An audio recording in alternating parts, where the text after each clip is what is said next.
சங்கைக்கும் மிகுந்த மேன்மைக்கும் உரிய அல்லாஹ் தஆலாவுடைய மேலான நல்லடியார்களே, அல்லாஹ்வுடைய மாபெரும் கிருபையினால் 7வது நாள் தராவியை நிறைவேற்றியதற்காக நாம் அமர்ந்திருக்கிறோம். அல்லாஹ் தஆலா நம்முடைய நோன்புகளையும் தொழுகைகள் இன்னும் பிற இபாதத்துகளையும் அல்லாஹ் தஆலா பரிபூர்ணமான முறையில் கபூல் செய்வானாக. சங்கைக்குரியவர்களே, நாம் இன்றைய தினம் பார்க்க இருக்கக்கூடிய சஹாபி, அந்த சஹாபியுடைய பெயர் இன்ஷா அல்லாஹ் இடையிலோ அல்லது பின்னால் இது முடிக்குமான பேரை சொல்றேன். சரி, அபூபக்கர் சித்திக் ரலியல்லாஹு அன்ஹுடைய ஆட்சி காலத்தில் ஈராக்குடைய சில பகுதிகள் முஸ்லிம்களால் வெற்றி கொள்ளப்பட்டிருந்தது.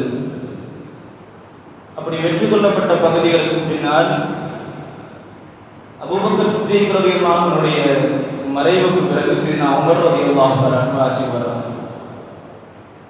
ஆட்சிக்கு வந்த புதுசு ஒரு ஆள் ஆட்சியை விட்டு போய் இன்னொரு ஆள் வரும் பொழுது அங்க இருக்கிற சலசலப்பு நமக்கு தெரியும். அப்போ ஈராக்கில் இருக்கக்கூடிய பெண்கள், ஈராக்குக்கு பக்கத்துல தான் பாரசீகம் இருக்கு. ஈராக்கில் இருக்கக்கூடிய படைகளை பாரசீகர்கள் தாக்குவதும், ஈராக்கில் ஈராக்கு வெற்றி கொண்டாச்சு. அப்ப அங்க இருக்கிற மக்களும் சேர்ந்து முஸ்லிம்களை வஞ்சிக்கும் பொழுது ஒரே நாளில் 4000 பேர் ஷஹீதாக்கப்படுகிறார்கள். அப்படி ஒரு சூழ்நிலையில் சீனா உமர் ரலியல்லாஹு அன்ஹு அவர்கள் தானே ஒரு படையை கூட்டிட்டு எங்க போகணும், ஈராக்குக்கு போகணும்,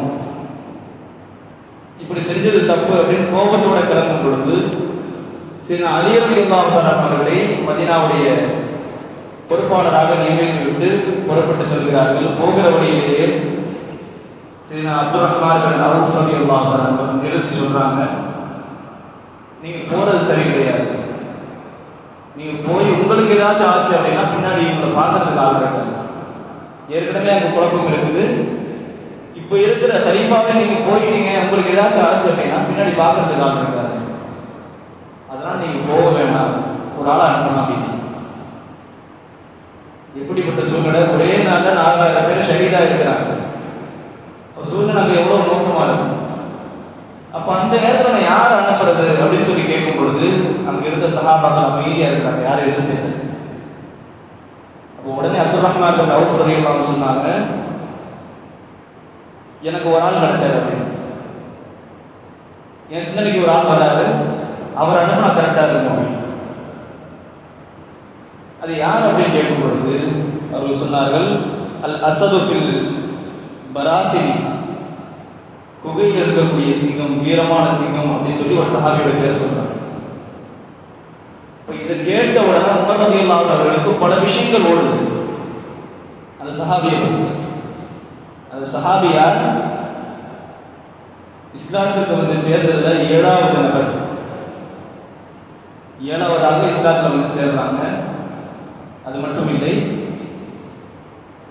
அவர்களை பற்றி ரசூலுல்லாஹி ஸல்லல்லாஹு அலைஹி வஸல்லம் அவர்கள் சொல்லும் பொழுது ஹாதா ஹாரி, இது என் மாமா அப்படின்னு சொன்னாங்க. அந்த சஹாபியை பார்த்து எப்ப சபைக்கு வந்தாலும் அவங்கள பார்த்து சொல்லுவாங்க, இது என் மாமா. ஃபல்யுரினி இம்ரஅன் ஹாலஹு, மாமாங்கிற உறவு மாதிரி வேற ஏதாச்சும் உறவு இருக்கா காட்டுன்னு பார்ப்போம் அப்படின்னு சொல்லி அந்த சஹாபியை பார்த்து சொல்லுவாங்க. அப்போ ரசூலுல்லாஹி ஸல்லல்லாஹு அலைஹி வஸல்லம் சொந்தம் சொல்ல போனா இவங்களுக்கு மாமா அப்படின்னா அன்னை ஆமினா ரலியல்லாஹு அன்ஹா அவர்களுடைய சுல்தாவுடைய தாயாருடைய சச்சா மகன். இப்ப இந்த மாதிரி இருக்கும் பொழுது இவருக்கு ரசூலுல்லாஹி ஸல்லல்லாஹு அலைஹி வஸல்லம் குடும்பம் அப்படிங்கிறது ஞாபகம் வருது. இவங்க இஸ்லாத்துக்கு வந்தது யார் மூலமா? சரி, அபூபக்கர் சித்திக் ரலியல்லாஹு அன்ஹு அவருடைய கருத்தை பிடித்து 5 பேர் இஸ்லாத்துக்கு வந்தாங்க. உஸ்மான் ரலியல்லாஹு அன்ஹு, அப்துல் ரஹ்மான் பின் அவுஃப் ரலியல்லாஹு அன்ஹு பெரும் சஹாபாக்கள் எல்லாம் அபூபக்கர் சித்திக் ரலியல்லாஹு அன்ஹுடைய கருத்தை பிடிச்சு இஸ்லாத்துக்கு வந்தாங்க. பின்னாடி ரசூலுல்லாஹ் வந்து எல்லாருக்கும் ஒண்ணா ஈமான் கொண்டாங்க. இப்படி ரசூலுல்லாஹி ஸல்லல்லாஹு அலைஹி வஸல்லம் அவருடைய கருத்தை பிடித்து இஸ்லாத்துக்கு வந்தவர்கள். அது மட்டும் இல்லை, இஸ்லாத்திலேயே முதலில் அம்பு எறிஞ்சவங்க இவர். இன்னும் சில விஷயங்களை சொல்லும் பொழுது முதல்ல இஸ்லாத்துக்காக வேண்டி அம்ப வாங்கினவங்களும் இருக்கிறாங்க, தாக்குதலை வாங்கினவங்க.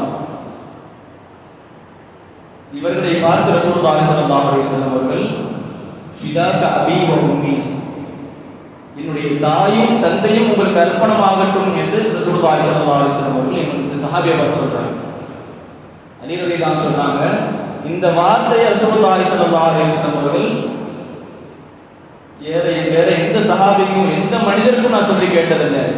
இந்த சஹாபியை பார்த்தா சொல்றாங்க. அப்ப ரசூலுல்லாஹி ஸல்லல்லாஹு அலைஹி வஸல்லம் அவர்களே தன்னுடைய தாயும் தந்தையும் அர்ப்பணமாகணும்னு ஒரு சஹாபியை பார்த்து சொன்னாங்கன்னா அவங்களுடைய அந்தஸ்து பேரு. அதுவும் உமர் ரலியல்லாஹு தற்கொலை வருது. அது மட்டுமில்லை, இவர்களுடைய ஈமானுடைய ஸ்தரம், ஈமான் எந்த அளவுக்கு உங்களுக்கு இருந்தது, அல்லாஹ் ரசூலை எவ்வளவு மதித்தார்கள் என்கிற விஷயம் நம்ம அடிக்கடி கேள்விப்பட்டிருக்கோம். ஒரு சஹாபிக்காண்டி தன்னுடைய தாய் சாப்பிடாம இருந்தாங்க, நீங்க ஈமானை விட்டாதான் நான் சாப்பிடுவேன்னு அடம்பிடிச்சாங்க. அப்ப இவங்க சொன்னாங்க, உங்களுக்கு 100 உயிர் இருந்தும் அந்த 100 உயிர்ல ஒவ்வொன்றா போனாலும் சரி அல்லாஹ் ரசூலுக்கு நான் மாற்றம் செய்ய மாட்டேன் இந்த சஹாபி சொன்னாங்க. அப்படின்னா இவருடைய ஈமான் எப்படி இருக்கும்? இதுதான் உமர் ரலியல்லாஹு அன்ஹு கல்புல போடுது. இன்னும் சொல்ல போனா இந்த சஹாபியை பார்த்து ரசூலுல்லாஹி ஸல்லல்லாஹு அலைஹி வஸல்லம் ஹுவ மின் அஹ்லில் ஜன்னah, இவர் சொர்க்கவாசியின் சோழன் அஷரத்துல் முபஷரா சொல்றாங்க இல்லையா, சொர்க்கத்தை கொண்டு சுபச்சோபனம் சொல்லப்பட்ட 10 பேர்கள் வருவாங்க. அந்த 10 பேரை மொத்தமா சொல்லுவாங்க. பல கட்டங்கள்ல இந்த சஹாபி வரும்பொழுதே சொல்லுவாங்க, இப்போ ஒருத்தர் வருவாரு அவர் சொர்க்கவாசி. இன்னும் சொல்ல போனா இந்த சஹாபிக்காக வேண்டிய ரசூலுல்லாஹி ஸல்லல்லாஹு அலைஹி வஸல்லம் துஆ செஞ்சிருக்காங்க.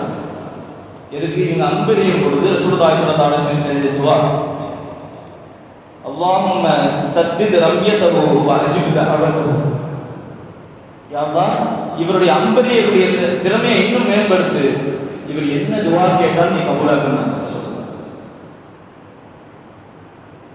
இப்ப இப்படி ஒரு ஆள் துஆ கேட்டாலும் அது கபூலாகிடும் அப்படின்னு ஒரு ஆள் நமக்கு கிடைச்சா எப்படி இருக்கும்? இந்த இத்தனை விஷயங்களும் உமர் ரலியல்லாஹு அன்ஹுடைய கல்வில ஓடுது. நீங்க சொன்னது சரியாதான் இருக்கும், அந்த சஹாபியை அனுப்புங்க. அந்த சஹாபிக்கு கடிதம் எழுதப்படுகிறது. அந்த சஹாபியும் புறப்பட்டு எங்க போறாங்க? ஈராக்குடைய பகுதிக்கு போறாங்க, பாரசீகத்தை நோக்கி போறாங்க. காதிசியாவுடைய போர் என்று சொல்லப்படும். அங்க இருந்தவங்க எத்தனை பேர்னா 2 லட்சம் பேர். எதிரிகளுடைய படையில இருக்கிறது 2 லட்சம் பேர். இவங்க கூட்டிட்டு போனது எவ்வளவுன்னா, இவங்க கூட்டிட்டு போனது ஒரு 6000 பேர். அங்க இருந்த ஒரு படம் ஒரு 30 பேர், 30,000 பேர் வச்சுக்கோங்க. மொத்தத்துல 36,000 பேர் தான் அங்க இருக்கிறாங்க முஸ்லிம்களுடைய படையில. இங்க 2 லட்சம் பேரை வீழ்த்தி வெற்றி கொண்டார்கள் என்று சொன்னால், இந்த சஹாபியுடைய சொல்ல போனா அந்த சஹாபி என்ன பண்றாங்கன்னா, போர் நடக்கும்போது இவங்களுக்கு நோய், காய்ச்சல்ல படுத்திருக்கிறாங்க. அந்த காய்ச்சல்ல படுத்திருந்த கூட இவங்க போய் போர் செய்யணுங்கிற அவசியம் இல்லை. சொல்ற ஒவ்வொரு வார்த்தைக்கும் அவ்வளவு பவர் அவங்களுக்கு. இவங்க சொல்ற அந்த வார்த்தையை கேட்டு அந்த படையில இருந்தவங்க எல்லாமே வெற்றி, அதாவது எல்லாத்தையும் வீழ்த்திட்டு போனாங்க. அது மட்டும் இல்லை, இன்னைக்கு ஓதுன சூறால மூசா அலைஹிஸ்ஸலாம் பற்றி நம்ம அதிகமாக கேட்டிருக்கோம். மூசா அலைஹிஸ்ஸலாம் இருக்குது தனியாக கொடுக்கப்பட்ட ஒரு மஜ்ஸா என்ன, நைல் நதியை கடந்து மூசா அலைஹிஸ்ஸலாம் போனாங்க இல்லையா, தன்னுடைய படையை கூட்டிட்டு, தன்னோட யார் இருந்தாங்களோ எல்லாத்தையும் கூட்டிட்டு போனாங்க. அதே ஒரு பாக்கியம் இந்த உம்மத்தில் ஒரு ஆளுக்கு கொடுக்கப்பட்டிருக்குது அப்படின்னா இந்த சஹாபி. இந்த சஹாபி ரசூலுல்லாஹி ஸல்லல்லாஹு அலைஹி வஸல்லம் அவர்கள் இவங்களுடைய துஆ கபூலாகும்னு சொல்லியிருக்கிறாங்க. அதே மாதிரி இவங்க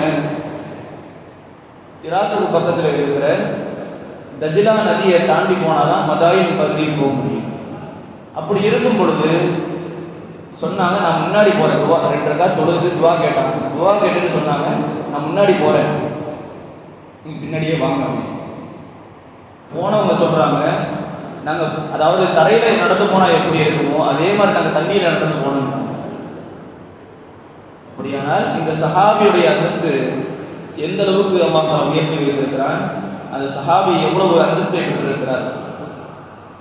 அந்த சஹாபி சொல்ல போனா துஆ கபூலாக சொன்னேன் இல்லையா. சரி, நான் அலி ரலியல்லாஹு அவர்கள் கூட, அதாவது முஆவியா ரலியல்லாஹு அன்ஹுக்கும் அலி ரலியல்லாஹு அன்ஹு பிரச்சனை வரும் பொழுது அலி ரலியல்லாஹு அன்ஹு திட்டவங்க சில பேர் இருந்தாங்க. அந்த மாதிரி ஒரு ஆள் முன்னாடி வரும் பொழுது இவங்க சொன்னாங்க, நீங்க திட்டத்தை நிப்பாட்டுங்க,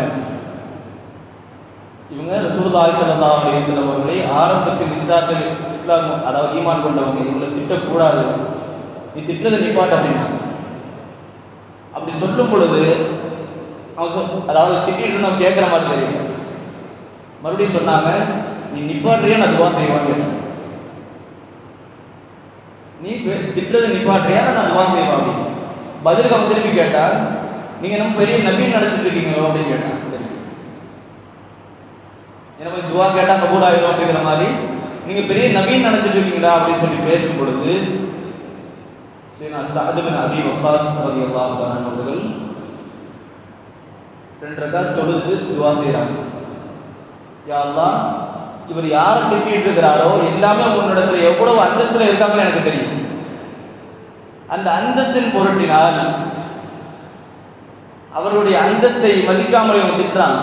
உனக்கு பிரியமானவர்களை இவன் திட்டும் பொழுது நீ பார்த்துட்டு சுப்பா இருக்க மாட்டேன், நீயே இவனுக்கு பாடத்தை போட்டு சொல்லி துவா செய்ய. அப்படி துவா செய்யும் பொழுது அங்க இருந்தவங்க சொல்றாங்க, கூட்டத்தில் எங்கேயோ இருந்த ஒரு ஒட்டகம் அழகடிச்சு ஓடி வருது. ஓடி வந்து சுத்தியும் பார்க்குது, ஒவ்வொரு ஆளையும் பார்க்குது. ஏதோ யார் தெரிஞ்ச ஆள் தேடுற மாதிரி தேடிட்டு அப்படியே நேரம் இவன்ட்ட வந்து தலையை பிடிச்சி தரதன்னு நின்று போச்சு. எந்த அளவுக்கு இவனை கொண்டு போய் சுத்தின கடைசி மோதல் போயிட்டான். இப்படி ஒரு சஹாபியுடைய துவா, அந்த துவா ரசூலுல்லாஹி ஸல்லல்லாஹு அலைஹி வஸல்லம் சொன்னாங்க, யா அல்லாஹ் இவர் துவா கேட்டா கபூலாக சொன்னாங்க. அப்படி ஒரு துஆவை ரசூலுல்லாஹ்வுடைய துஆவை பெற்றவர்கள் சையதுனா சஅத் பின் அபீ வக்காஸ் ரலியல்லாஹு தஆலா. நம்ம முன்னாடியே பேரை சொல்லிட்டோம் அப்படின்னா முன்னாடி ஞாபகம் இருக்க மாட்டாங்க. அதனால பெரிய ஒரு விஷயத்தை சொல்லிட்டு பின்னாடி யாருன்னு சொன்னால் உங்களுக்கு ஞாபகமாக இருக்கும். அல்லாஹ் தஆலா அந்த சஹாபியை ரசூலுல்லாஹி ஸல்லல்லாஹு அலைஹி வஸல்லம் அவர்கள் சோனவாசி என்றார்கள். இன்ஷா அல்லாஹ் நாமும் சோனத்துக்கு செல்லும் பொழுது அல்லாஹ் தஆலா நமக்கு தௌஃபீகை தரட்டும். நம்மையும் நம்முடைய குடும்பத்தார்களையும் அல்லாஹ் தஆலா சோனவாசிகளாக கபூல் செய்வானாக. அப்படி நாம் போகும் பொழுது நிச்சயமாக சையதுனா சஅத் பின் அபீ வக்காஸ் ரலியல்லாஹு அன்ஹு இருப்பார். அவர்களோடு சொஹபத்தில் நாம் இருக்கும்போது தௌஃபீகையும் அல்லாஹ் தஆலா நமக்கு தருவானாக. இந்த நல்ல துஆவுடன் நிறைவு செய்கிறேன். அல்ஹம்துலில்லாஹி ரப்பில் ஆலமீன். சுப்ஹான ரப்பிக ரப்பில் இஸ்ஸத்தி அம்மா யசிஃபூன் வ ஸலாமுன் அலல் முர்ஸலீன் வல்ஹம்துலில்லாஹி ரப்பில் ஆலமீன்.